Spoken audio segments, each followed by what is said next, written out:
It's December 15th, 1946, and another remarkable event is about to be uncovered by Arion, Rebecca, and Olly, the Retrospectors. Christian Dior, Yves Saint Laurent and John Galliano, some of the biggest names in fashion, and several things link them, not least that they were all men in an industry that caters so specifically to women, and also that at least two of them liked the Nazis just a little bit too much, but also they all owe their careers to Dior's decision to start up his very own showroom, which opened its doors today in history in 1946. Yes, this was the opening of 30 Avenue Montaigne, which was Dior's atelier, his house, which still now is like the epicenter of stylish Parisian elegance. But it wasn't on this day. On this day, there's still 6 weeks to go until the first show, which happened on February the 12th, 1947.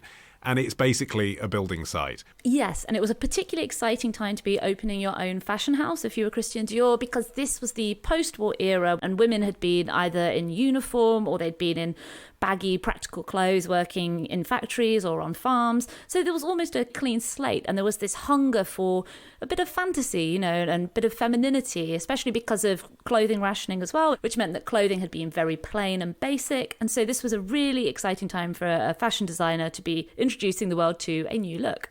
And you say the new look. So that was actually the way that his debut collection was received. It was called by Harper's Bazaar's then editor-in-chief, Carmel Snow.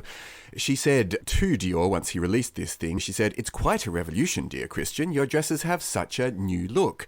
And new look then became the trademark for what he had done to fashion, which was exactly this thing of, trying to mount a kind of rebuttal of that post-war restricted look that people had adopted. He was using 20 yards of fabric per dress. So this was a real sort of maximalism to answer the minimalist aesthetic that had come immediately before that. Yeah, the critics were pretty unified, really. Here's Bettina Ballard, the fashion editor of Vogue. Quote, "Never has there been a moment more climactically right for a Napoleon, an Alexander the Great, a Caesar of the couture. Paris fashion was waiting to be seized and shaken and given direction. There has never been an easier or more complete conquest than that of Christian Dior in 1947. Well, luckily for him, he had a wealthy backer in the form of a cotton baron called Marcel Boussac, who, if you remember our episode on Luxottica, we talked about vertical integration. Well, Boussac was very keen to practice some vertical integration. He was already doing the cotton Integration verticale, presumably. That's as they call it in France. And he reached out to Dior, who at this point, he was relatively well known for designing for other people. And Boussac wanted him to revive a brand called Philippe et Gaston. Dior somehow instead convinced Boussac it would be better to set him up with his own fashion house. He also secured a partial stake in the business and 1/3 of the pre-tax profits. So it worked out very favourably indeed to Dior. He wasn't just an airy-fairy arts guy, he was a pretty keen businessman as well. And in fact, the house that he opened in on this day at 30 Avenue Montaigne was actually a private home, and he had just happened to walk past it one day. It's this very elegant street, it kind of intersects with the Champs-Élysées. He just noticed it by chance and set his heart on it, and luckily he had a very wealthy cotton baron who was able to give it to him. Well, the other thing that he brought to it, as well as Boussac's wealth, was his own personal wealth, because he was actually from a pretty well-to-do background. His father was a fertilizer manufacturer. His father was a cow. Yeah, that's right. But a very well-to-do one. And early on, his parents actually had hopes of him becoming a diplomat. He, though, was rather artistically inclined, and he had initially started out just selling his sketches on the street to make pocket money when he was a young man. But after he left school, he was given an art gallery by his father, so already he's doing okay. And that's where he and one of his friends sold work from various artists, both established and up-and-coming, including one Pablo Picasso. And then after the onset of the Great Depression in 1929, and the death of both his mother and his father, and also the collapse of his father's business, he was kind of forced to close his art gallery. And it was at that point that he pivoted to fashion, first working for someone else and then working his way up. Yes, but having that relationship with high-end clients was really crucial to his success. In our Chanel episode, we talked about how she really used perfume to establish her brand. For Dior, who also did a perfume, it was more about who was wearing his clothes, because the kind of reputation he wanted to create for himself, it would have been vulgar to have been seen spending money on advertising or publicity. So all he was left with was what we would now call influencers. And he had this laser-like focus on the Duchess of Windsor, Wallis Simpson, which did eventually work and then ended up ultimately with Princess Margaret wearing a Dior dress for her 21st birthday party, which was really what sealed his reputation, which in itself is really interesting because Dior is so quintessentially French and yet was always really Anglophile as well and interested in the British royal family. I mean, again, think of that perfume. It's called Miss Dior. Like, he used English words. He knew that a lot of his clients needed to be in London as well as Paris. Though actually King George V had reportedly forbade both of his daughters, the Princesses Elizabeth and Margaret, from wearing the new look because I guess he thought, particularly at that time, it set this very bad example for all British people when, you know, rationing was still in force. And I guess you couldn't be seen to be doing this sort of over-the-top public displays of wealth stuff. Yeah, and it's funny that it was so controversial because the look was so inspired by the styles that had been popular during Dior's own childhood, what we would call Edwardian, or in France they would call Belle Epoque. So if you think of, you know, a lady's walking suit and those shirt, waist, skirt combinations that were popular during that time period, you could totally see that reflected in those early Dior collections as well. But despite the fact they were harking back to the past, they were seen, as you mentioned, Arion, as very controversial. There were protests against the new look, and there were even instances of his models being jeered and spat at and even attacked during their first new look shoot. It was done in the streets of Paris, and there's this famous photo that was taken later of these female market traders who were kind of pulling at the model's clothing because they were so enraged that they were parading themselves in the streets of Paris in this wasteful look.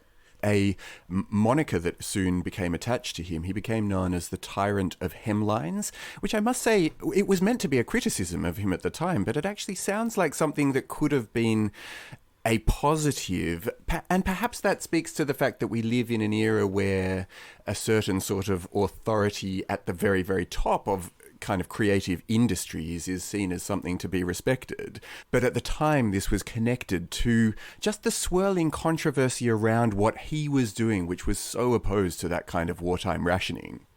I do wonder as well whether that came from women who were anxious that their industry of seamstresses were being usurped by this powerful gay man, basically. I mean, that's what's behind what Coco Chanel was saying, wasn't it? You know, here's this guy who, and if you see footage of him, he's quite hands-on and he's quite physically forceful, like when he's dressing a model, like putting on the cravat or putting on the blazer, moving it along. It is kind of tyrannical. It is manipulative. It's moulding the model to look exactly the way that he wants. And of course, that's the template that like every fashion designer of the 20th century then went on to do. But I guess then he was doing something novel. But even if you saw his models themselves as being kind of like mannequins for his creations, he was definitely very in touch with what the average consumer might want. The average consumer of an absurdly expensive dress. Well, now this is the thing, though, because so many fashion designers would have liked to have kept their brand, you know, out of the hands of the average person. So from the beginning, he was making accessories like gloves and stockings, and of course the famous perfume, Miss Dior, which was released in 1947. And that was his tribute to his sister Catherine. During the war, Catherine was a member of the French resistance, and she was actually captured by the Nazis and sent to Ravensbrück, the infamous concentration camp for female prisoners. But at the same time, Dior was designing clothes for the wives and mistresses of Nazi officers. You know, he had been in the French army during the invasion, but after the fall of France, he returned to fashion. He was working for someone called Lucien Lelong at the time, and that firm remained in business by collaborating with the occupiers. But it must have sat quite uncomfortably. And then, you know, he named his perfume after his sister, who had obviously been so heroic during the war. And that has such a weird echo later on after the arrival of Yves Saint Laurent, who he started working with him in his kind of late teens, early 20s, and by 1957 he had been chosen to succeed Dior. But at this point, Dior was only 52 years old. Did you see the conspiracy theory about how Yves Saint Laurent ended up being kicked out of Dior? No, go on. No. Well, apparently, you know Marcel Boussac, the cotton baron. So this was during the War of Algerian Independence, and apparently Boussac had been using his clout to prevent Yves Saint Laurent, who was only 21 at the time, from being drafted. But because the brand was starting to struggle, you know, you had that Chanel style look, you know, the sort of Jackie Kennedy silhouette was coming to fashion. Yves Saint Laurent was struggling to keep Dior relevant. Apparently Boussac withdrew his protection, Yves Saint Laurent was conscripted. He lasted 3 weeks in the army. He was this skinny, bespectacled, gangly gay kid. He was so badly bullied, he ended up in a psych hospital in like 2 weeks. Luckily, after his discharge, he won a breach of contract suit, and he used that to found his own fashion house. Wow, that's amazing.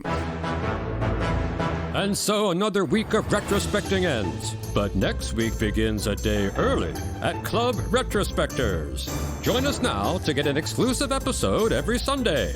Patreon.com/retrospectors. Part of the Acast Creator Network.